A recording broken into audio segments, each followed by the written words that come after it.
Si j'ai commencé tôt, vers 14 ans, c'était un verre de temps en temps, en famille et avec les copains. Sauf que j'aimais ça. J'aimais l'ivresse que l'alcool me procurait. Ça me rendait heureux. La dépendance à l'alcool, appelée alcoolodépendance ou alcoolisme, est une pathologie pouvant devenir chronique. L'alcool peut alors provoquer des effets néfastes sur la santé physique et mentale de l'individu, ainsi que sur son environnement. Ensuite, au lycée, ça s'est compliqué un peu. Je recherchais le shoot, être déconnecté de la vie, de moi. Je cherchais à m'échapper, peut-être d'un malaise, d'un mal-être, d'une souffrance que je ressentais, d'où la recherche d'une délivrance. L'alcool me permettait plus que l'ivresse. Le voyage dans un autre corps, dans un autre esprit. Il y avait comme une pompe à vide en moi qui m'aspirait. Il fallait que je remplisse. Un peu émotif, un peu sensible, je régulais mes émotions avec l'alcool.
En fac, c'était pour moi une nourriture, de l'oxygène.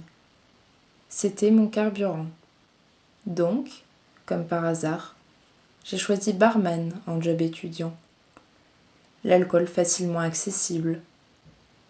Le soir, au lieu de me brosser les dents, 3 bonnes gorgées pour dormir.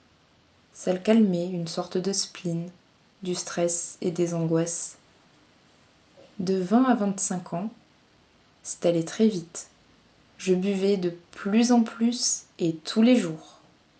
Il ne fallait rien me dire. Susceptible et égocentrique. Fier, imbu de ma personne.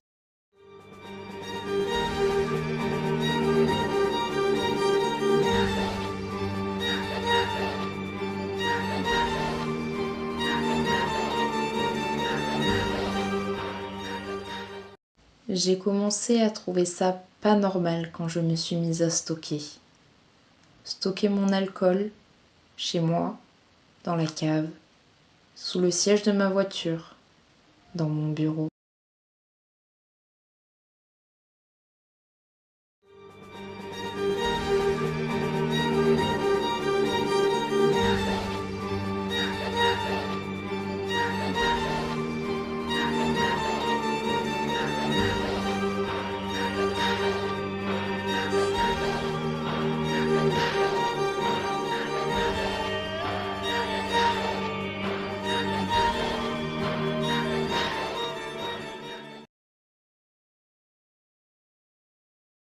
Après, c'était la solitude.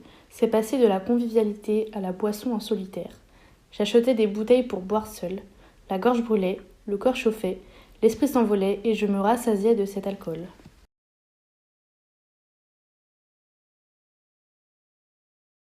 J'ai fait ma descente aux enfers. Je m'abrutissais tous les soirs de manière compulsive, à vouloir en crever, tellement j'étais à la fois angoissé et dans la culpabilité.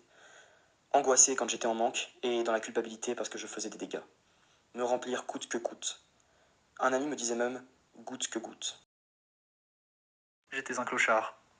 Pas encore sous les ponts, mais un clochard dans mon corps et dans ma tête. Bilan, au niveau de l'amour, je me détestais.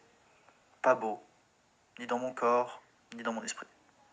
Malhonnête, incapable d'avoir une relation honnête avec ma femme. Au niveau social, j'étais seul. Horriblement seul. Incapable de partager ou d'être dans l'empathie. Peur de manquer, d'être mal, plus mal encore, de mourir ou de ne pas mourir. Égoïste, menteur, minable, égocentrique, susceptible.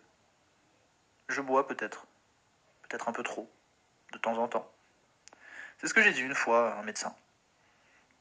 J'étais conscient parfois, conscient mais incapable d'arrêter, incapable de réduire. Chaque matin, je culpabilisais à mort. Promettais d'arrêter tout ça. Puis chaque midi, je soignais le mal de crâne et mon malaise par une rechute.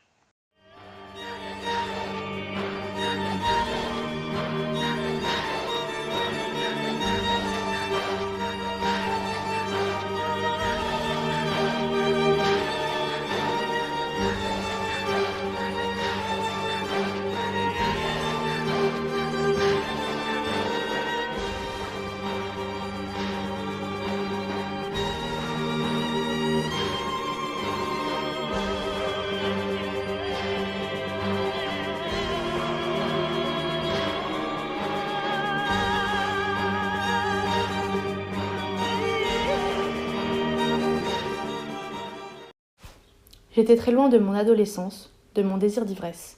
Je travaillais un peu le matin, vaseux, et j'attendais midi avec impatience, pour me remplir. Remplir le vide qu'il y avait en moi. Je ne devais pas être très efficace. Étant patron, personne ne me disait rien.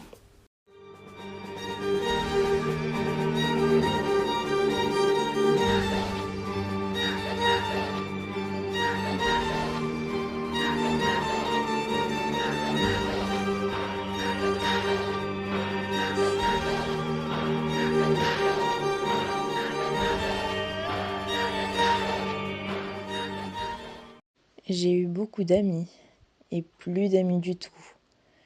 J'ai eu une jolie femme, et des relations détestables avec elle. J'ai fait de super affaires, et j'ai fait aussi des affaires catastrophiques et dramatiques au point de mettre l'entreprise en péril. Et tout ce qui m'arrivait, ce n'était pas ma faute, bien sûr. À la trentaine, de temps en temps, je vidais mes bouteilles dans l'évier pour refaire mes stocks juste après. Je jurais de ne plus boire et me rendais minable quand même après. Tous les matins, je vomissais mon alcool, je le pleurais même. J'avais le visage terne, une haleine de cow-boy, la gueule de bois. J'avais mal à la tête tous les jours.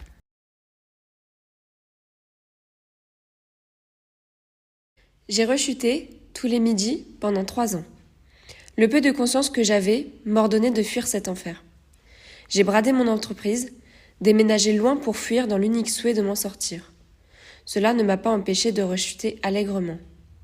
Un verre, et hop, la machine infernale repartait. Je ne buvais pas pendant quelques jours et rechute à nouveau.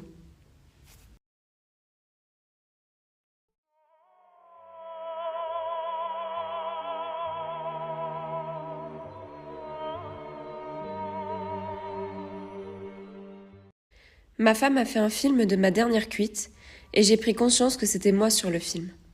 Atterrée.